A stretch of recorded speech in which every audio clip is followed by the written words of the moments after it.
BTC আমাৰ BTC আমি বিটিসিৰ হয় আৰ বিটিসি আমাৰ ৰাইটস এইবিলাক বচাবৰ কাৰণে ৰক্ষণাবেক্ষণ দিবৰ কাৰণে বিটিসিৰ ষ্ট্ৰেংথেনিঙৰ কাৰণে বিটিসিৰ উন্নয়নৰ কাৰণে ইয়াৰ স্থায়ী শান্তি নিৰাপত্তা আৰু সবকে লৈ পেলাই আগবাঢ়ি যোৱা আমাৰ যিটো নীতি এইটো সফল কৰিবৰ কাৰণে এই নিৰ্বাচনত এলায়েন্সৰ ৰাজনীতিৰ যিটো প্ৰক্ৰিয়াৰে আগবাঢ়িবলৈ আমি চিন্তা চৰ্চা কৰিছোঁ এইটো সফল কৰাটো সবৰে দায়িত্ব আমাৰ দায়িত্ব আমি এইটোকে নিজৰ কৰ্তব্যৰ দায়িত্ব বুলি পালন কৰি আগুৱাই যাম। বিজেপি আৰু এই মিত্ৰতাই ৰাইজৰ কিবা আশা আকাংক্ষা পূৰণ কৰিব পৰা নাই নেকি? আশা পূৰণ কৰিব পাৰিছে পৰা নাই ইয়াৰ হিচাপ কিতাপটো আপোনাসকলে বৰ্তমান নিজে উপলব্ধি কৰিছে নিজে চাই আছে। চাওক যে UPPL দল আজি যদিও চৰকাৰ তেখেতসকলে চলাইছে তেওঁলোকে নিজাববীয়াকৈ চৰকাৰ চলোৱা নাই। তেখেতসকলে বিজেপিৰ লগত এলায়েন্সত থাকি চৰকাৰ চলাইছে আৰু এলায়েন্স গভৰ্ণমেণ্টত থাকিলে কাম কৰাৰ বেলেগাত কতবা নহয় কতবা বেঘাটটো জন্মিব। গতিকে আমি আজি তেখেতসকলে যিমানখিনি কাম কৰিব পাৰিব লাগিছিল যদি পৰা নাই ইয়াৰ কাৰণে অকল আমি UPPL দল বা তেখেতসকলৰ নেতৃত্ব জগৰীয়া কৰিলে নহ'ব, কিয়নো সেই চৰকাৰখনত বিজেপি দল স্বয়ং নিজেই আছে। গতিকে বিফলতাৰ বা সফলতাৰ যিটো মানে কি কয় সুনাম বা বদনাম ইয়াৰ কাৰণে বিজেপি দলৰ ফালৰ পৰাও তেখেতসকলেও ল'ব লাগিব, অসম চৰকাৰেও ল'ব লাগিব।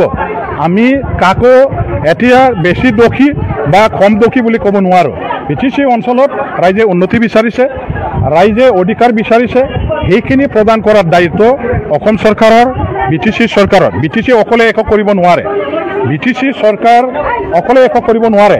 ইয়াৰ কাৰণে আশীৰ্বাদ লাগিব অসম চৰকাৰৰ, ইয়াৰ কাৰণে সহযোগ লাগিব আশীৰ্বাদ লাগিব ভাৰত চৰকাৰৰ।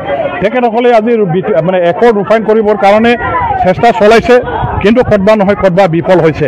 আৰু এই বিফলতাৰ কাৰণে অকল UPPL দল দোষী নহয়, UPPL দলৰ লগতে বিজেপিও সমানেই দোষী, চেণ্ট্ৰেল গভৰ্ণমেণ্ট সমানেই দোষী, অসম চৰকাৰ সমানেই দোষী।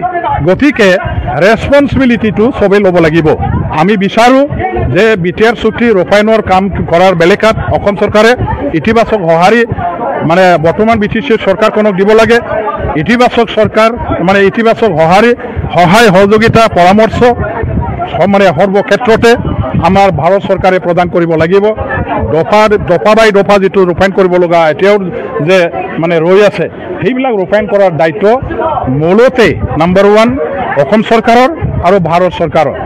বাকী BTC গভৰ্ণমেণ্টে ইয়াৰ ওপৰত দাবী জনাবহে পাৰে, কিন্তু আমি দেখাত এইখিনি তেখেতসকলে BTC গভৰ্ণমেণ্টে বৰ্তমান ভাৰত চৰকাৰ অসম চৰকাৰৰ পৰা যিমানখিনি সঁহাৰি পাব লাগিছিল সিমানখিনি সঁহাৰি তেখেতসকলে পোৱা নাই, যাৰ কাৰণে গতি দিশত তেওঁলোকে সন্তোষজনকভাৱে আগবাঢ়ি যাব পৰা নাই। সেই দৃশ্যটো আমি নেদেখা নহয়, সেইটো দেখা পাইছোঁ, ৰাইজেও উপলব্ধি কৰিছে। ইয়াৰ কাৰণে আজি তেওঁলোকে কাম কৰাৰ বেলেগাত সন্তুষ্টভাৱে ৰিজাল্টটো দিব পৰা নাই।